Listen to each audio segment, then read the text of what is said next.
चलिए तो अब बात करते हैं इलेक्ट्रिक करंट की। ठीक है, इलेक्ट्रिक करंट क्या होता है, पहली बात तो हम जान लेते हैं कि चार्ज समझते हो ना आप, चार्ज, ठीक है, इलेक्ट्रॉन। तो चार्ज क्या होता है, स्टैटिक होता है ना। स्टैटिक चार्ज आपने देखा है, स्टैटिक चार्ज आपने पढ़ा भी होगा। तो स्टैटिक चार्ज मतलब एक चार्ज जब रुका हुआ रहता है तो वो हुआ स्टैटिक चार्ज, क्योंकि वो स्टैटिक है। स्टैटिक मतलब रेस्ट, ठीक है। और अगर वही चलने लग जाए, वही अगर चार्ज अगर रुका हुआ है तो वो स्टैटिक हुआ, और अगर चलने लग जाए तो उसे हम करंट बोलेंगे। ठीक है, तो क्या हो रहा है कि स्टैटिक चार्ज, जब चार्ज रेस्ट में होगा तो वो स्टैटिक है, तो हमने स्टैटिक इलेक्ट्रिसिटी भी पढ़ी है। और जब वो चार्ज मोशन में आ जाए तो होता है करंट। ठीक है, तो क्या हुआ, इलेक्ट्रिक करंट। जब एक इलेक्ट्रॉन मोशन में आ रहा है तो वो क्या जनरेट कर रहा है, इलेक्ट्रिक करंट, जिसको हम बोलते हैं इलेक्ट्रिक करंट। ठीक है, तो इसलिए हम उसको शॉर्ट में बोल देते हैं करंट। ओके, सो करंट अब हुआ तो करंट, अब करंट चला तो सर क्यों चला। पहला क्वेश्चन ये होता है कि करंट अगर चला, मतलब इलेक्ट्रॉन जो चार्ज है वो हमारा अगर चला तो वो क्यों चला।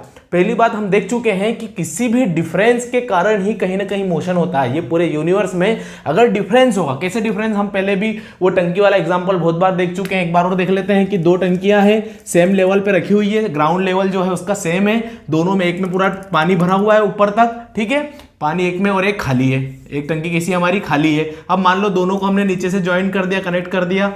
ठीक है, तो आप मतलब नॉर्मली आप ये बोल सकते हो, आप ये जवाब दे दोगे कि ये जो पानी है इस टंकी में जो कि पूरी भरी हुई है, यहां से पानी का फ्लो शुरू हो जाएगा किस ओर, इस खाली वाली टंकी की ओर। तो क्यों चालू हुआ ये पानी, इधर से इधर बहने क्यों लगा। ठीक है, तो ये बहुत नॉर्मल है, डेली लाइफ में आप देखते आ रहे हो कि यहां पर वाटर का डिफरेंस है, वाटर की क्वांटिटी का डिफरेंस है दोनों टंकियों में, इसलिए इस टंकी में जो है वाटर ज्यादा है, तो ये टंकी का वाटर जो है फ्लो होके इस टंकी में जाएगा, ये समझ में आ रहा है। तो क्या हुआ यहाँ पे, वाटर का मोशन हुआ, वाटर करंट बोल सकते हो, अब इसको वाटर का फ्लो हो गया है यहाँ पे, ये बात आपको समझ में आ रही है। तो ऐसे ही चार्ज भी कब मोशन करेगा, कब फ्लो होगा, जब कहीं ना कहीं डिफरेंस आएगा, है ना। चार्ज में डिफरेंस आएगा, चार्ज की क्वांटिटी में डिफरेंस आएगा। तो क्या हुआ, किस डिफरेंस के बारे में यहाँ पे हमको जानने को मिला, हमको पता चला कि यहाँ पे पोटेंशियल डिफरेंस होता है। यहाँ पे क्या होता है, ये सिर्फ एग्जांपल है, इसको लिखना करना नहीं है एग्जाम में, ठीक है, ये समझाने के लिए एक एग्जांपल है। तो क्या चार्ज जो है सर वो क्यों मोशन में आ रहा है, क्या वहां पर भी कोई डिफरेंस है। हाँ जी, वहां पर भी कोई डिफरेंस है। कौन सा डिफरेंस है, पोटेंशियल डिफरेंस है। पोटेंशियल डिफरेंस मतलब वोल्टेज, जो आप घर में बोलते हो कि वोल्टेज कम है, अगर जो फैन है आपका स्लो स्लो चल रहा है, कभी फास्ट चलता है कभी स्लो चलता है, तो आप पहला जो प्रेडिक्शन करते हो क्या करते हो कि हाँ जी पापा ये तो क्या है कि आज वोल्टेज डाउन है, इसलिए ये पंखा जो है फैन है वो धीरे चल रहा है। तो वोल्टेज मतलब क्या, पोटेंशियल डिफरेंस, मतलब पोटेंशियल डिफरेंस कम है जिसके कारण कि ये पंखा जो है, जो फैन है वो कम धीरे चल रहा है। अगर वो डिफरेंस ज्यादा रहता है, अगर ये डिफरेंस कम है, अगर ये टंकी आधी वाली भरी रहती है तो फ्लो धीरे होगा, अगर ये टंकी पूरी खाली हो गई मतलब डिफरेंस ज्यादा हो गया तो फ्लो बढ़ जाएगा। वैसे ही पोटेंशियल डिफरेंस अगर ज्यादा हुआ तो इलेक्ट्रॉन फटाफट भागेंगे, अगर डिफरेंस कम हुआ तो उससे थोड़ा कम जाएंगे। ठीक है, ये बात आपको समझ में आना चाहिए। तो पोटेंशियल डिफरेंस ये हम ओम्स तक पहुंच गए हैं, ये बहुत ज्यादा आगे तक पहुंच गए हैं। ये बात आपको समझ में आ रही होगी कि इलेक्ट्रॉन चलता क्यों है, पोटेंशियल डिफरेंस के कारण। हाँ जी, ये बात आपको समझ में आ गई। तो चलिए सबसे पहले इलेक्ट्रिक करंट की हम डेफिनेशन देख लेते हैं, उसके बाद और आगे बात करेंगे। चीजें इंटरकनेक्टेड रहती है, कैसे इंटरकनेक्टेड, हमने पहले एक चार्ज देखा, चार्ज खड़ा है, चार्ज चल रहा है, तो फिर क्यों चल रहा है सर, उसका रीजन जाना। अब वो जो पोटेंशियल डिफरेंस जो हमने पढ़ा है वो क्यों आ रहा है वो भी जानेंगे। उससे पहले जो अभी हमने कर लिया इसको थोड़ा सा थ्योरेटिकल भाषा में थोड़ा सा देख लेते हैं। तो इलेक्ट्रिक करंट की जो डेफिनेशन है हमारी, ये पढ़ लेते हैं हम। Due to potential difference charges flow from higher potential to lower potential till they both acquires the same potential.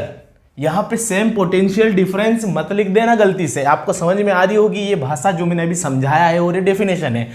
Due to potential difference, potential difference के कारण चार्जेस जो हैं वो फ्लो होते हैं कहां से, हायर पोटेंशियल से लोअर पोटेंशियल की ओर, टिल कब तक, जब तक कि वो दोनों दे both acquires the same potential, जब तक दो पॉइंट्स के बीच में पोटेंशियल डिफरेंस जीरो हो गया है। पर यहां पे हमने पोटेंशियल लिखा है क्योंकि पोटेंशियल जो रहेगा वो सेम हो गया है, दो पॉइंट्स के बीच में पोटेंशियल जो अगर सेम हो गया है तो पोटेंशियल डिफरेंस वहां पे जीरो हो गया है, फ्लो बंद हो जाएगा।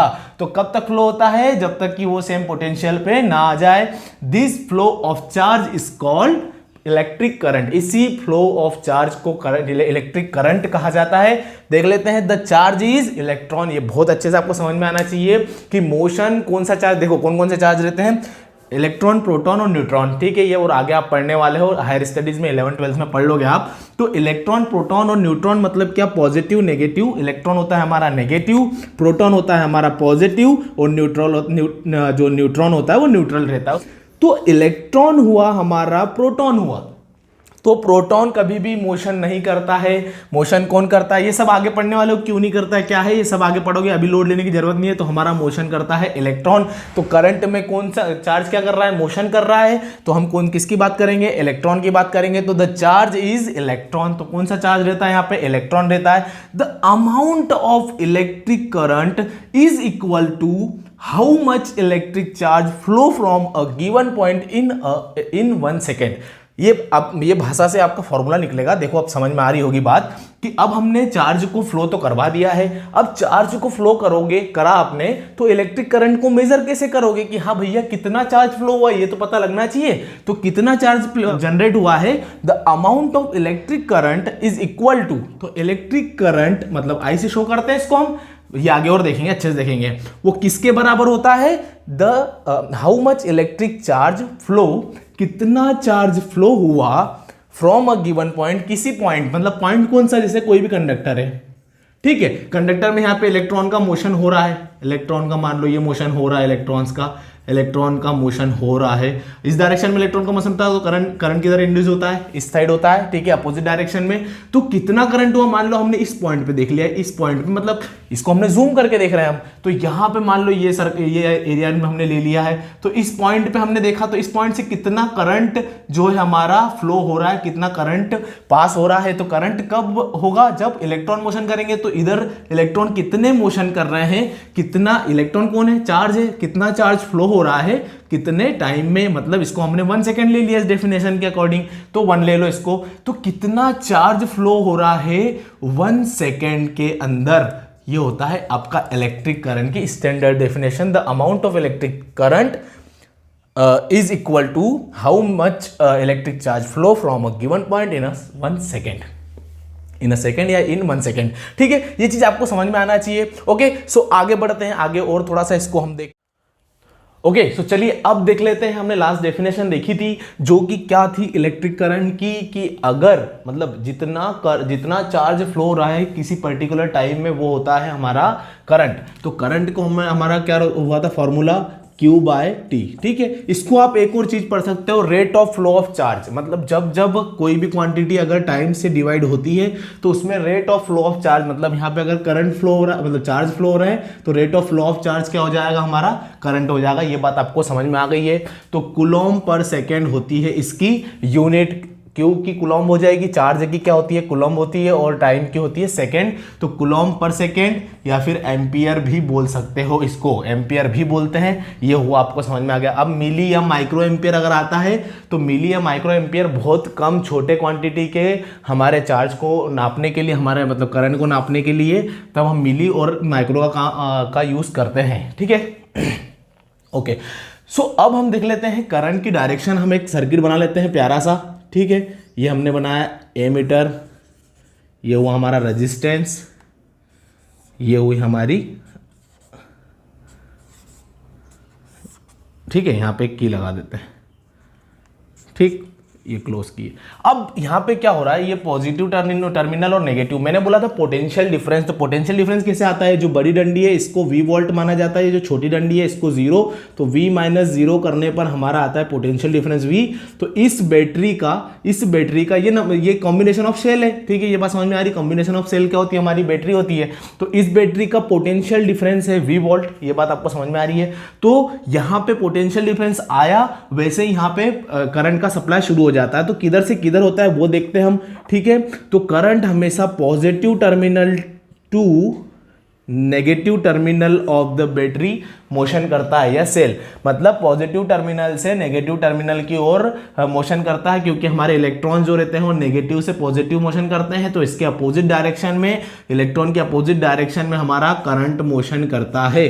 करंट किधर मूव करेगा, पॉजिटिव टर्मिनल से नेगेटिव टर्मिनल की ओर, पॉजिटिव टर्मिनल से नेगेटिव टर्मिनल की ओर मोशन करता है। कौन? हमारा करंट। ये बात समझ में आ गई होगी आपको। चलिए, तो ये हमेशा याद रखना। अब करंट ऐसा जाएगा, ये एमीटर का काम क्या है? एमीटर का काम है इस करंट की वैल्यू को मेजर करना कि कितना करंट इस सर्किट में बह रहा है। तो एक तरीके से ये भी रेजिस्टेंस होता है जिसका रेजिस्टेंस बहुत कम रहता है। क्यों? क्योंकि ये सिर्फ करंट की वैल्यू को नापता है, ना कि उसका अपोज करेगा। इसको सिर्फ वैल्यू को मेजर करना है, ना कि अपोज करना। उसके बाद ये रेजिस्टेंस, यहां से हमको करंट को पास कराना रहता है, हमारा मेन मोटिव यही रहता है। तो ये रेजिस्टेंस क्या है? ये अप्लायंसेस है आपके घर के, फैन हुआ, ट्यूबलाइट हुई, CFL हुई, फलाना फलाना, जो भी चीजें आप चलाना चाहते हो वो अप्लायंसेस को हम यहाँ पे इस सर्किट के डायग्राम में नोट करते हैं इस रेजिस्टेंस से, और यहाँ से हमको पास करवाना रहता है। और इस तरीके से हमारा ये की रहती है, ये क्लोज की है। क्लोज की मतलब अभी ये सर्किट कंप्लीट है। अगर इसको हमने ओपन कर दिया, डॉट हटा दिया, तो ये यहाँ पे सर्किट कंप्लीट नहीं है। ये आपने देखा होगा, ठीक है। और आगे और पढ़ोगे तो ये होता है हमारा सर्किट डायग्राम में किस तरीके से शो करते हैं हम। करंट की डायरेक्शन पॉजिटिव से नेगेटिव की ओर चलती है, ये बात आपको ध्यान रखना है। तो यहाँ पे होता है हमारा करंट इलेक्ट्रिसिटी कंप्लीट। उसके बाद हम और आगे नए टॉपिक्स देखते रहेंगे। तब तक के लिए बाय बाय।